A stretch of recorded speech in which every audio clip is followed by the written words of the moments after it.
ಈ ಜಗತ್ತು ಇದೊಂಥರ ಪಿಕ್ನಿಕ್ ಸ್ಪಾಟ್ ಇದ್ದಂಗೆ ಏನು ಪಿಕ್ನಿಕ್ ಸ್ಪಾಟ್. ಈಗ ನಮಗೆ ಸಣ್ಣವರಿದ್ದಾಗ ಶಾಲ್ಯಾಗ ಪಿಕ್ನಿಕ್ಗೆ ಕರ್ಕೊಂಡು ಹೋಗ್ತಿದ್ರಿ, ಯಾವುದೋ ಒಂದು ಊರಿಗೆ ಪಿಕ್ನಿಕ್ಕಿಗೆ ಕರ್ಕೊಂಡು ಹೋಗ್ತಿದ್ರು. ಪಿಕ್ನಿಕ್ಕಿಗೆ ಹೋಗ್ಬೇಕಾದ್ರೆ ತಾಯಿ ಏನು ಮಾಡ್ತಿದ್ಲು ಅಂದ್ರೆ, ರೊಟ್ಟಿ ಮಾಡಿ, ಪಲ್ಯ ಮಾಡಿ, ಬುತ್ತಿ ಮಾಡಿ, ಚಲೋ ಅಡುಗೆ ಮಾಡಿ, ಎಲ್ಲ ಬುತ್ತಿ ಕಟ್ಟಿ ತಾಯಿ ಏನು ಮಾಡ್ತಿದ್ಲು ಅಂದ್ರೆ ಮಗನಿಗೆ ಹೇಳ್ತಿದ್ಲು, ಈಗ ನಿನಗೇನು ಬೇಕು ಅದನ್ನು ಮಾಡಿ ಕಟ್ಟೀನಿ, ಉಣ್ಣು. ನಿನಗಷ್ಟೇ ಅಲ್ಲ, ನಿನ್ನ ಸ್ನೇಹಿತರಿಗೆ ಏನು ಬೇಕು ಅದನ್ನು ಕಟ್ಟೀನಿ. ಇದನ್ನು ತೊಗೊಂಡು ಹೋಗಿ ಚಂದ ಯಾವ ಜಾಗಕ್ಕೆ ಹೋಗಿ ಎಲ್ಲ ನೋಡಿ ಆಡಿ ಉಂಡು ತಿಂದು ಬಾ ಅಂತ ತಾಯಿ ಬುತ್ತಿ ಕೊಟ್ಟು ಕಳಿಸಿದ್ಲು.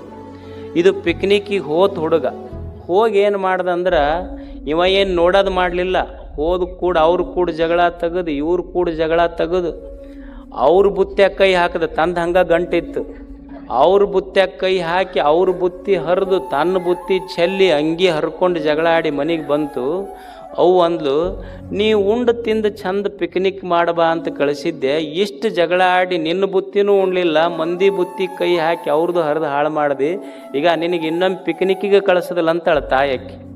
ಹಂಗೆ ದೇವರು ಅನ್ನುವ ತಾಯಿ ನಮಗೆಲ್ಲ ಈ ಜಗತ್ತನ್ನೋದು ಅದೊಂದು ಪಿಕ್ನಿಕ್ ಸ್ಪಾಟ್ ಇದು.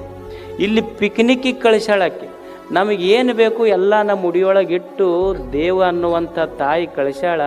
ನಾವು ಸಂತೋಷವಾಗಿ ಉಂಡು ತಿಂದು ಇನ್ನೊಬ್ಬರಿಗೆ ಉಂಡು ತಿಂದು ಸಂತೋಷವಾಗಿ ಇರಾಕೆ ಬಿಟ್ಟು ಚಂದ ಹೋದ್ವಿ, ಮತ್ತು ಇನ್ನೊಮ್ಮೆ ಪಿಕ್ನಿಕ್ಕಿಗೆ ಕಳಿಸ್ತಾರೆ.